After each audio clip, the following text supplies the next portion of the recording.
The 12th Ramstein meeting, new announcements of Ukrainian support and beginning of the civil war in Russia. Good afternoon, this is Pavel Stelmach on UATV State Channel explaining hard truths in easy terms for the whole free world directly from Ukraine. An important event for the Kremlin took place this week. On Monday, in the Graivoronsky district of Belgorod region, volunteer fighters from the Russian Volunteer Corps and the Freedom of Russia Legion opened a front in a struggle against the Putin regime in Russia.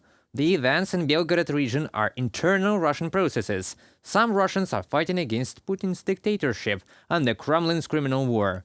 The successes of a small Russian detachment in Belgorod region demonstrated the vulnerability of Russia as a state, most of whose forces were thrown into the war against Ukraine.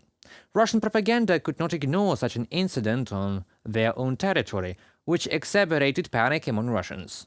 Having started a war against Ukraine, Putin will no longer be able to guarantee the security of any of his territories. War always comes back to where it came from.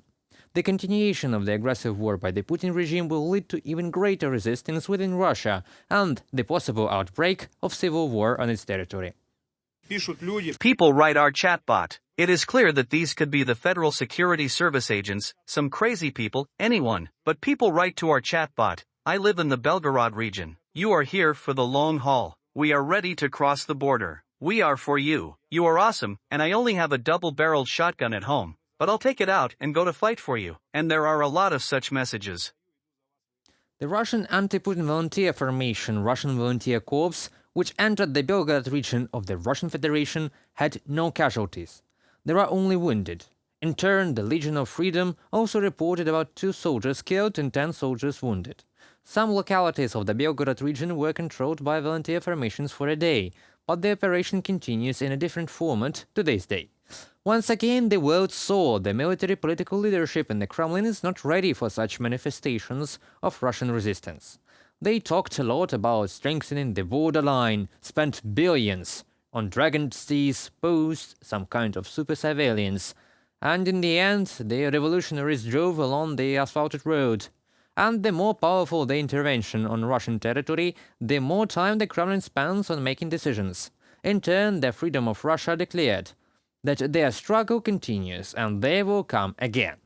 Time for Belgorod, Bryansk, Kursk, Voronezh, Rostov and Moscow to wait. What's more, as a result of the events in the Belgorod region, we can once again be convinced of the unprincipledness and brutality of Putin's troops. After all, the military passed through populated areas without touching the local residents, and at that time Russian artillery and aviation were shooting in peaceful cities. In this, the same concern for citizens that the Kremlin talks about. Putin's troops are ready to erase their own lands from the earth in order not to show weakness. I will also note that all has been repeatedly stated. Ukraine has never had any territorial claims and does not need Russia's or anyone else's land. The only driving political force in a totalitarian country of tiny screws is always an armed guerrilla movement. Ukraine is watching the events in the Belgorod region of Russia with interest and studying the situation, but it has nothing to do with it. As you know, tanks are sold at any Russian military store, and underground guerrilla groups are composed of Russian citizens. Mikhailo Podolyak, advisor to the head of the Office of President of Ukraine, on Twitter. All Ukraine wants is to return what was stolen from it and restore its territorial integrity. Ukraine's war aims remain unchanged. The liberation of the Ukrainian land. Ukrainian forces are focused on the goal of liberation of all our territories occupied by Russia and belonging to Ukraine under international law. Events in Belgorod Oblast bring up the issue of creating a demilitarized security strip in the border regions of Russia with Ukraine. This week, we also saw the 12th meeting in the Ramstein format. The meeting was held online. Together with our defense minister, Swedish Defense Minister Paul Johnson joined from Kyiv. Before that, British Minister Ben Wallace came to Kyiv himself. The key phrase of ministers' communication: as long as it takes. The partners promised to support Ukraine as much as needed, and according to the head of the Pentagon, Lloyd Austin, members of the Ramstein Club have already provided or assumed obligations regarding aid to Ukraine in the amount of approximately $65 billion. As Ukraine advances its fight against Russian invaders, the members of this contact group stand united. Since this group met last month, the United States has committed an additional $1.8 billion in security assistance to Ukraine. That includes a recent package of $375 million with equipment such as HIMARS ammunition, anti-tank systems, and laser-guided rockets. We're also providing key combat enablers such as heavy equipment transport and armored bridging systems. But as Ukrainian Defense Minister Alexei Reznikov said before the meeting, now we continue to focus on air and missile defense. Now the main focus is on ground assets, from manpads to systems that shoot down ballistic targets. The Russian miraculous weapons, which frightened the West, turned out to be ineffective in the face of modern Western anti-air models. Russian myth about the invincibility of their army finally came to an end. The Ukrainian military confirmed a high level of training. They can master even the most complex equipment in a short time. The same was with MLRS, tanks and air defense. This will be the case with modern aircraft too, which Ukraine asks for from the partners. Also, as has been announced, the topic of Western aircraft is starting to get concrete. Denmark and the Netherlands took the lead in coordinating training. In addition to the F-16 coalition, a number of countries that do not have this aircraft will offer our pilots basic retraining. For example, this has already been announced in Sweden. There, Ukrainian pilots will be allowed to undergo training on Gripen aircraft. Defense Minister Paul Johnson said. Another part of the countries will be able to participate in the financial support of the training process, because aviation is not a cheap business. But as retired Air Marshal of the Royal Air Force, Edward Stringer said, the transfer of F-16 to Ukraine is not a panacea, but a sign that the West is beginning to conduct a more honest policy in this war. He believes that the West, by limiting the supply of weapons, forces Kyiv to fight in a way that the West itself would not fight. Stringer, who previously served as head of Joint Force Development at the British Ministry of Defense, supported the decision to transfer F-16 fighter jets to Ukraine and said the move made the West's position more ethically justified. If NATO has to fight Russia, we will first gain air superiority and then use it to fight more effective ground battles. Given the weakness of the Russian aerospace forces, this is not an impossible dream. If we want Russia to be defeated, we must move away from this position. The decision to transfer the F-16s is a big step in the right direction. These aircraft may not arrive in time to help Ukraine's spring offensive, but the announcement itself will already have an impact on the military and political calculations in the Kremlin. Edward Stringer, retired Air Marshal of the Royal Air Force. In general, when it comes to the integration of Ukraine into Western defensive military alliance, Russia really contributed to the re-execution of NATO. The next Rammstein is about in 3 weeks. We'll be expecting more details by then.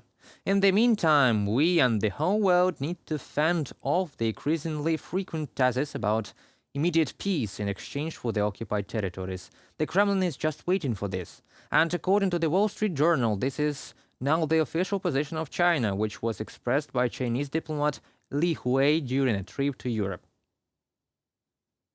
The Kremlin would have you believe that Russia was always an anti-colonial power in its relations with Africa. That was really not the case. Foreign Minister Sergei Lavrov criticized the West for trying to bring back the colonial epoch. His speech conventionally missed the fact that his ancestors wanted to be part of the imperial domination of Africa, that denied that epoch. Indeed, today's official Russian rhetoric outlines the history of Russian relations with Africa in exclusively anti-colonial terms. And yet, historical facts reveal that Russia was part of the imperial scramble for Africa. Only it failed miserably at it. Throughout most of the 18th and 19th centuries, Russian imperial expansionism focused on its immediate neighborhood. Wars on conquest and colonization were fought south into the Caucasus and east into Central Asia and the Far East. When this scramble for Africa started in the 1880s, among Western imperial powers, the continent started to arouse the appetite of the Russian imperial elite as well. In 1897, the Russian Foreign Ministry sent its first official diplomatic mission to Addis Ababa. According to the Kremlin, the mission was dispatched out of St. Petersburg's desire to protect Ethiopia, to safeguard its freedom and sovereignty from imminent encroachment by Western imperialist powers. We have already heard it somewhere. This could not be further from the truth. However, Russian officials were there to advance Russian imperial interests, and they engaged with Africans not as equals but often as racially inferior people. But Ethiopia was too far away for Russian imperialists to achieve this level of control, and with the defeat of the Russian Empire in its war with Japan in 1905 and the revolution of the same year put these designs on hold. Ukraine's foreign minister Dmytro Kuleba is visiting a number of African countries this week as part of his second diplomatic Africa tour in less than a year. This demonstrates our genuine commitment to the new era of Ukrainian-African relations. The first tour, which took place in October of last year, included sub-Saharan countries Senegal, Côte d'Ivoire, Ghana and Kenya. The second tour covers all regions of the African continent. The goal is to revitalize Ukraine's relations with African countries by visiting more African nations and offering them the opportunity to build mutually respectful and beneficial relationships. Opening new horizons has become fundamental to our diplomacy under President Volodymyr Zelensky's leadership, strengthening Ukraine in times of war and elevating its role in the international arena. I wish every African family peace, love and prosperity. You deserve it. Ukraine wants to have a better relationship with you, and we are working tirelessly to achieve this goal. Of course, we fight a war. We fight a war against a foreign invader who does not respect our sovereignty, our identity, our culture, and our territorial integrity. Russia attacked Ukraine. Nevertheless, we continue to do everything that we can to ensure that we develop cooperation and trade with other countries, that Ukrainian grain reaches Africa so that food crisis or famine are avoided. We are communicating directly with our African partners with no intermediaries. We want to start a new stage of relationships based on mutual respect and benefits. Russia attacked Ukraine. Nonetheless, we continue to do everything in our power to develop trade and cooperation with African nations and to ensure that Ukrainian grain reaches the continent so that food crisis is avoided. Ukraine is a powerful and prospective economic partner offering cooperation not only in food security. African countries are interested in other vital goods too, including pharmacy, digital solutions, and the educational sphere. Ukraine will always be there to help African nations, and we count on their mutual support. All of this work is based on long-term strategic insight. We are working to win the war, ensure Ukraine's leadership in the post-war period, and open new horizons for business and citizens. But Ukraine expands our international relations not just with African countries, but also with the Middle East. Last week, Ukrainian President Volodymyr Zelensky spoke at the Arab League summit in Jeddah. The invitation of the President of Ukraine to the summit of the League of Arab States is unprecedented in the history of this organization. The Arab countries recognized the growth of Ukraine's agency in the world. Ukraine got the opportunity to address the leaders of the Arab world directly and successfully took advantage of this opportunity. Kiev intercepts Moscow's anti-colonial rhetoric when explaining the essence of this war. It is precisely Russia that behaves as a colonial empire in Ukraine. Look at how much suffering the long-term wars have brought to Libya, Syria, Yemen, how many lives have been wasted by years of fighting in Sudan and Somalia, in Iraq and Afghanistan. Everyone who adds to suffering by his new aggressions, everyone who sows enmity, everyone who wants to bring back the old days of invading empires that didn't count with the will of independent nations. Every aggressor goes against the world and will be caused by the people. Ukraine plays an important role for food security in the world and also counts on Arab and African countries to expand the coalition against Russian aggression. So as we can see, Ukrainian positions are becoming stronger and Russian positions are weakening because of Moscow is not able to demonstrate either its own rightness or military superiority in the war. And now a minute of questions and answers. We ask you to subscribe, comment our videos and ask questions. And today we will answer on the question of user MakeSwanSurfinch3310, who asked, what can Ukraine do to all the pro-Russian citizens that have Ukrainian or Russian passport after the war? And will those citizens be a threat to Ukraine? Ukraine, like any democratic and civilized country, will act within the law. If a person violates the law, calls for the cessation of some territories or overthrow of the state system, or works for the enemy intelligence, he or she will be arrested. But otherwise there will be no problem.